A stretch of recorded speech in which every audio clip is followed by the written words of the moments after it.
Hey everyone, and welcome to the Sunny Go One Piece podcast. On this episode, we're going to be diving into episodes 647 through 649, which will cover manga chapters 717 through 719. And it's here the dark truth about Dressrosa begins to be uncovered in this set of episodes. So, synopsis. While Luffy and Chinchou duke it out as the last two remaining fighters in the C Block round, the dark and disturbing history of Dressrosa and its rule under the Don Quixote family slowly begin to be revealed, while the inhabitants of Dressrosa form a small coalition to try and fight back against the tyranny of Doflamingo. Alrighty, so differences. Again, there are quite a few of them, so let's get into them. After the toy soldier tells Frankie about the truth of Dressrosa, in the anime it cuts back to Luffy inside the Colosseum, but in the manga here, actually we see what Law and Doflamingo are up to on Greenbit. This entire portion of Chinchou versus Luffy is all filler. And even when after this moment, when we do cut back to the canon material with Law on Greenbit, there's a couple more extra filler moments added in there where we see Law not only avoiding Doflamingo's attacks, but also avoiding Fujitora's as well. Next, in the anime, when Zoro realizes that he forgot that he needed to get back to the Sunny in the Tontara hideout under the flower garden, it cuts to anime filler of Luffy fighting Chinchou again. However, in the manga, it actually cuts to Nami and the crew trying to fend off Jola's attacks, and of course this makes way more sense narratively since Zoro just realizes that he forgot that he needed to go to the Sunny, and then it cuts to what's actually happening in the Sunny in the manga. But in the anime, it just adds in random scenes of Luffy versus Chinchou, and so you never actually understand what's happening really here. However, even before we actually get to the aforementioned scenes on the Sunny, we also get another short filler scene of Law trying to evade Doflamingo even more. Okay, so this next set of changes pretty much encompasses the majority of episode 649. So the whole final fight with Chinchou is a mess in terms of adaptation between the anime and the manga. All the scenes and dialogue have been shuffled around considerably.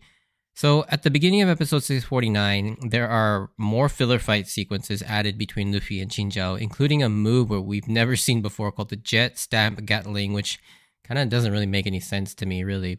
But in the manga, none of this is present, and the actual canon material begins when Luffy uses the Hawk Rifle move. But what's weird is that they insert Chinchou's flashback slightly earlier before the Hawk Rifle, but they also insert Chinchou's monologue about how Luffy stands no chance in this era, especially with Blackbeard most likely becoming the ruler at the end of this era. Not only that, but the anime decides to cut this monologue in half and puts the Hawk Rifle in the middle of it for some reason. So just a review, in the manga, the sequencing, this is how it should be. So it starts off with Hawk Rifle, then Chinchou gets back up and delivers his monologue uninterrupted. Luffy then launches himself up for Gomu Gomu no Rocket, and it's here while Luffy's up in the air, we then launch into the flashback for Chinchou's sort of history with Garp and all of that and how he lost his drill bit head. And when we return to the present, Luffy comes crashing back down with Thor Elephant Gun, kind of completing that. So it's like this nice sequence of events leading up to the climax. The anime, on the other hand, does it in this pattern. So there's several minutes of filler fighting. Chinchou's flashback then happens. Then there's a commercial break. Filler conversation between Luffy and Chinchou. Then the first half of Chinchou's canon monologue. Then there's more filler fighting. Then we get the Hawk Rifle attack. Then the latter half of Chinchou's monologue. And then finally ending with Gomu Gomu no Rocket and the Thor Elephant Gun kind of all strung together. And this anime version is adapted so unnecessarily complicated, and it just makes things really, I don't know, when you watch this, you're just like, you don't really get the full sort of breadth of like Chinchou's sort of plight, I guess you can say. And it's also the flow is just really bad, because then you have like all these little things just interrupting everything. Whereas in the manga, the way Oda wrote it is that one thing leads into the next. It's like, you see Chinchou get knocked over from a Hawk Rifle. He gets back up because he's angry, and he starts monologuing to Luffy about how he doesn't stand a chance after Luffy says that he wants to become the Pirate King. And then you have Luffy launching himself up, getting ready to attack, and then we launch into the flashback here to kind of set up the moment where Luffy does Thor Elephant Gun, which restores his pointy head. And so you have the flashback kind of leading into the conclusion of this fight. But the manga, it's just so far away from how it's supposed to be sequenced in the manga. It's just bad. I don't even know. I don't even have words for how bad this is. It's just annoying to watch, to be honest. Especially, I would assume that if you're just an anime only watcher, you kind of watch this and you're just like, well, that was weird. But when you know how it should be in the manga and you watch this, it's just annoying. And I may just be like one of those like weird nerdy purists, but most of the time I can let like some of the weird sequencing and filler stuff slide. But this is just bad. It's just really bad.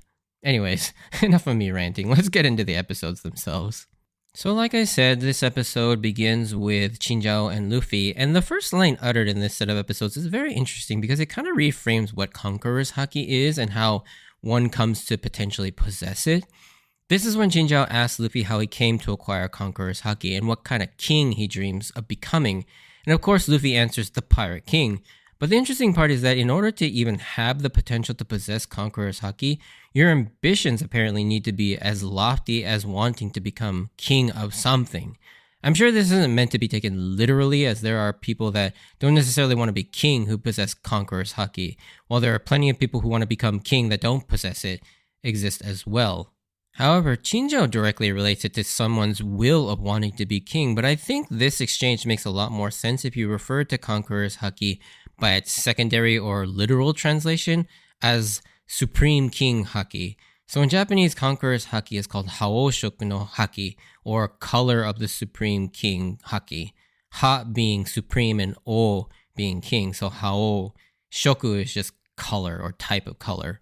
So what Chinjao is actually talking about here is that it's not enough to just want to be king. You have to have someone whose ambitions go beyond to a point where they surpass just wanting to be king, but be the king of kings, which is what he mentions being the Pirate King is. And this explanation also explains even people who want to be king don't just magically get Conqueror's Haki, but your ambitions need to be even greater. Just an interesting perspective on Conqueror's Haki that I started to think about when I saw this moment.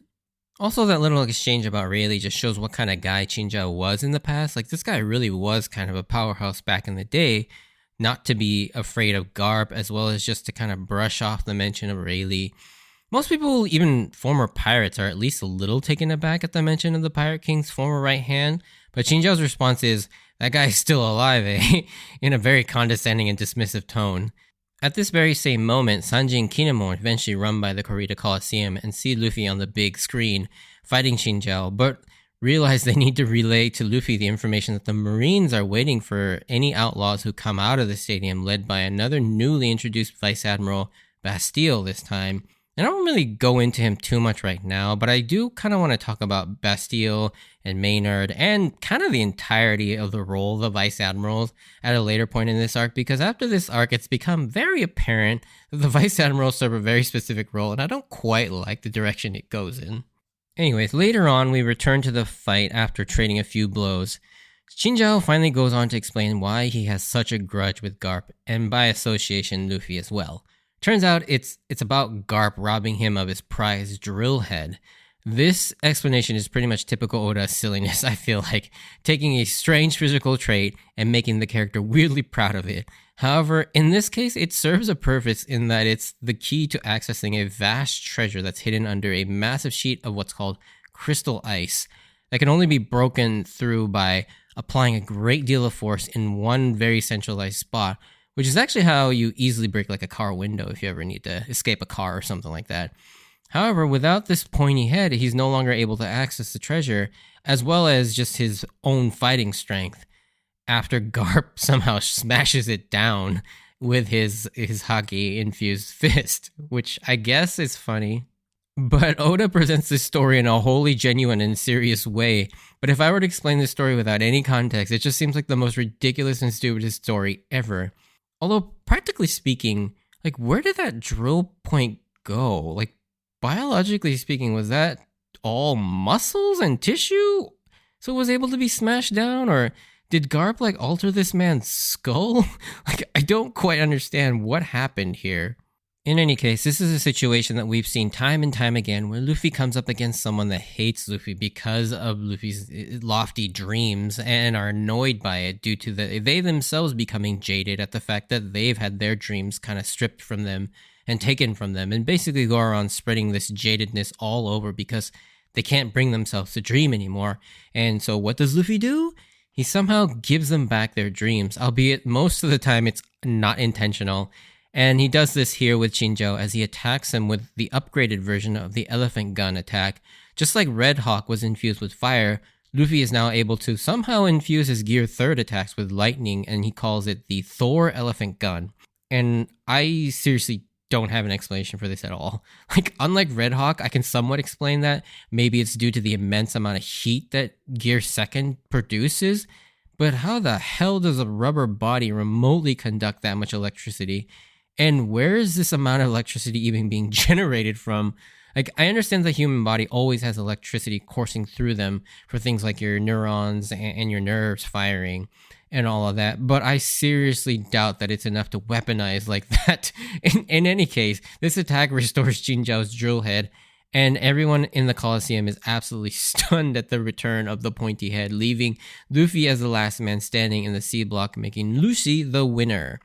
And yeah, I mean, there is some people who are like kind of confused as to whether Luffy did this intentionally to help Jinzhao. I don't think Luffy had any intention of actually helping Jinzhao. He just happened to save his drill head. I think it's a kind of situation where it's almost like when Sanji like kicks a guy so hard that he makes him look good again, kind of like Wanze and Duval. It's just kind of one of those weird coincidences, I feel like. With Luffy winning his match, the next scene is with Frankie and the toy soldier, where Dressrosa kind of takes a darker turn from this sort of whimsical Disney-esque land where humans live peacefully with, walking, living toys, to one where you begin to get this creepy crawly feeling that something is terribly wrong with this picture and that there is something very sinister about all of this hidden under this layer of innocence. The toy soldier begins by explaining 2 laws that Doflamingo put in place when he became king 10 years ago. The first being no one can go out past midnight, and that the second one is the humans and toys cannot visit each other's homes. Frankie finally asks the question that has been on all of our minds: what the heck are these toys? As he points out that if they're man-made, they're basically like Vegapunk level genius creations. But then we see a toy confront a couple claiming that he is the woman Esther's real boyfriend and wants to know why she can't remember him, but this gets hand-waved away by the citizens that it's another toy that's contracted what's called human sickness and gets taken away by guards to a scrap pit. And all the while he keeps screaming that he's her girlfriend and that he's actually human. And it begins to dawn on you what is happening, and it's a pretty chilling moment. I remember when I first read this, I was like, oh shit, these are real people and somebody is turning them into toys. The toy soldier then goes on to explain using an example with a nearby family as a kid plays with his toy dog called Wampoko. But in secret, Wampoko explains that he is actually the boy's real father and the woman's husband. But both the child and the woman don't even remember that he ever existed. The toy soldier goes on to explain that one of the Don Quixote family members used their powers to transform people into toys, making the people around them forget that they even existed, which is a truly terrifying devil fruit power. And we'll definitely get into this as it becomes more official. But now, in the manga, Oda keeps it a secret, but in the anime, it opts to show us an incredibly obvious silhouette to reveal who the possessor of this devil fruit is. And it's the one that looks like a little girl named Sugar, which makes it even creepier that it's the little girl who has this power. This revelation was insane and really turns your whole view of Dressrosa on its head. Earlier, we saw all these people loving Doflamingo and even being distraught that he lost his seat as king, but it turns out they're being held pretty much hostage by their king, and they don't even realize it.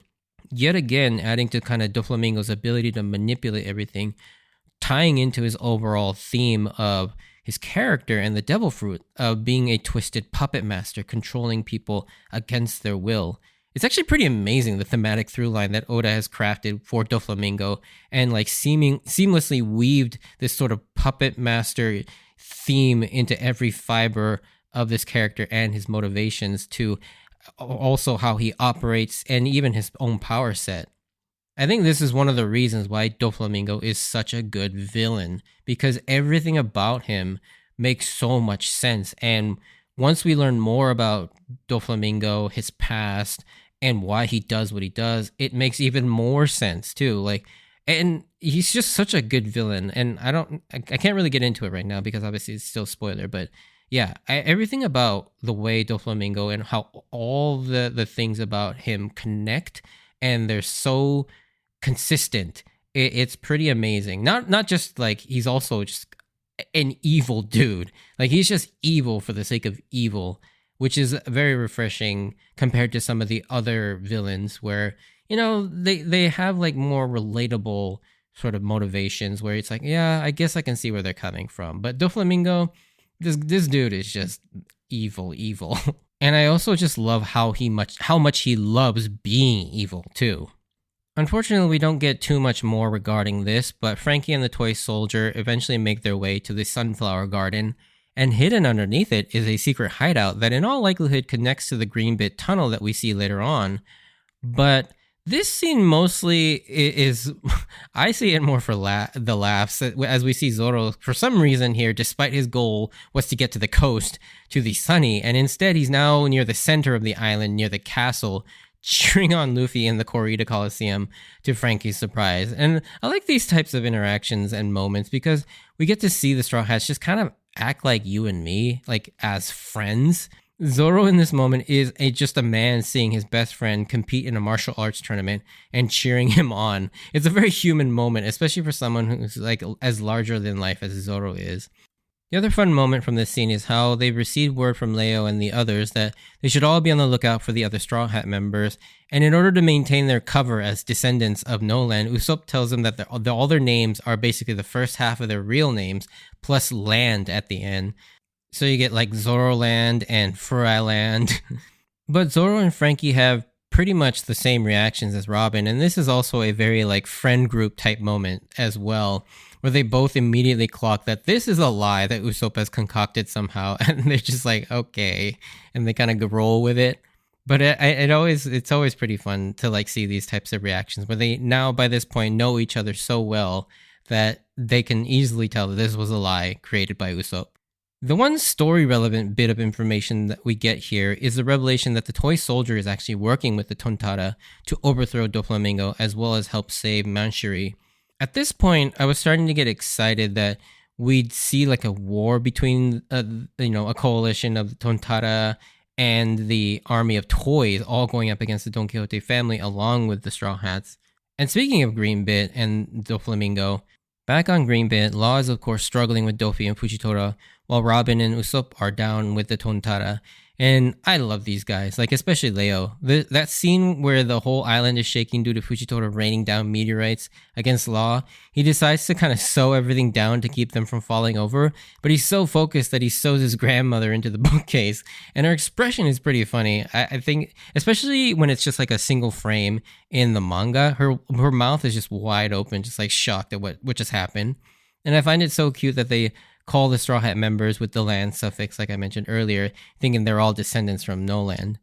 But yeah, as mentioned earlier, it turns out that they have also been preparing for battle with Doflamingo and even going so far as to be attacking the same factory to rescue their captive princess Manchuri. But the way Leo describes her paints her in such a terrible light, like using words like obnoxious, selfish, mean, moody, and short-tempered. And even Usopp comments on this and questions this, but Leo in classic Straw Hat fashion mentions that she's their nakama, and that's why they want to save her. And it kind of leaves Robin and Usopp unable to say anything back to that. And I honestly thought that maybe Leo might be a potential candidate to join the Straw Hats after this arc with sort of that comment. Like, it really hints at it, and I think Leo was kind of a good potential Straw Hat. Like, it would have been really cool to see a Tontara member as a Straw Hat. I think that would have been a really cool dynamic.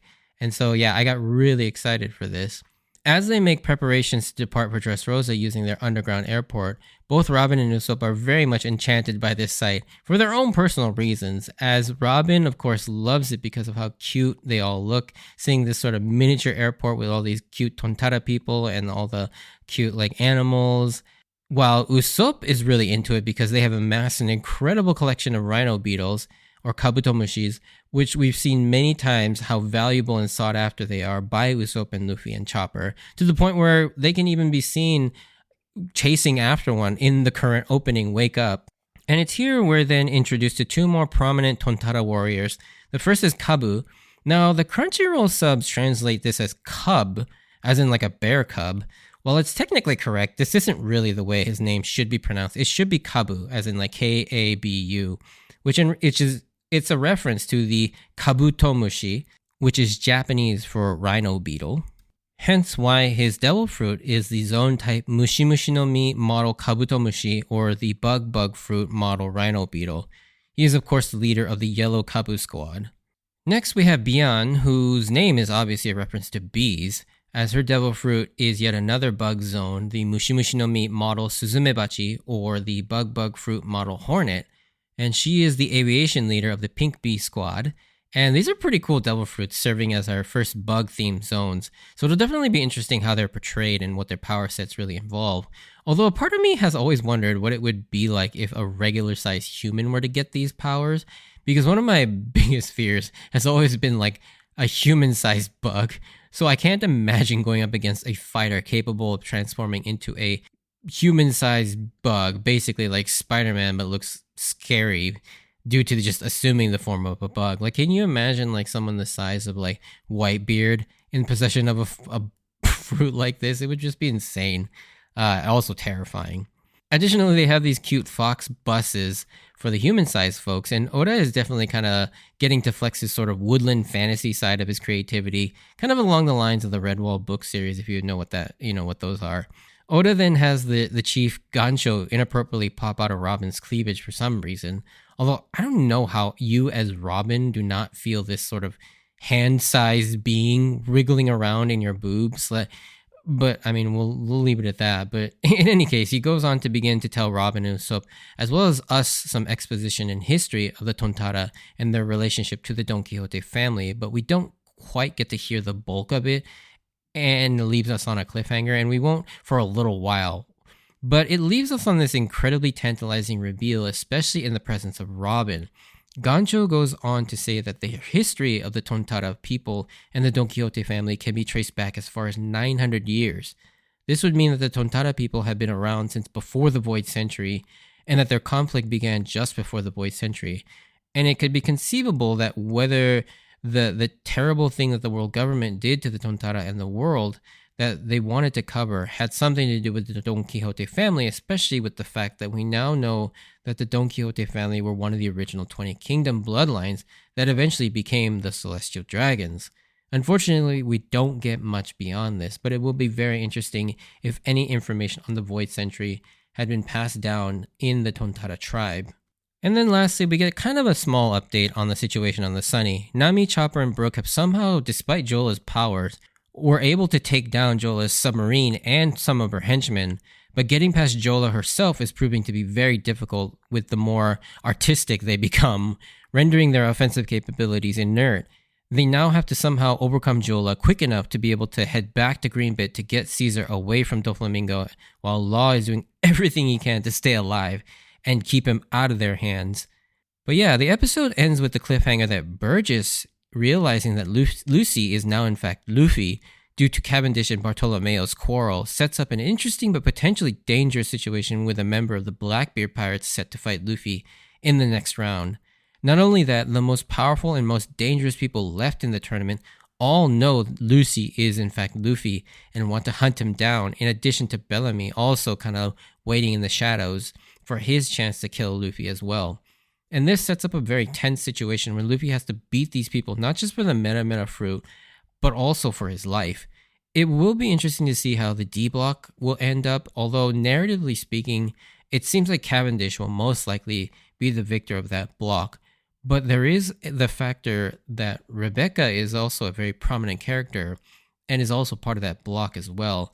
So there are still plenty of things to kind of look forward to in the next set of episodes to try and see where all these different plot threads end up going. So yeah, we'll definitely talk about that on the next podcast.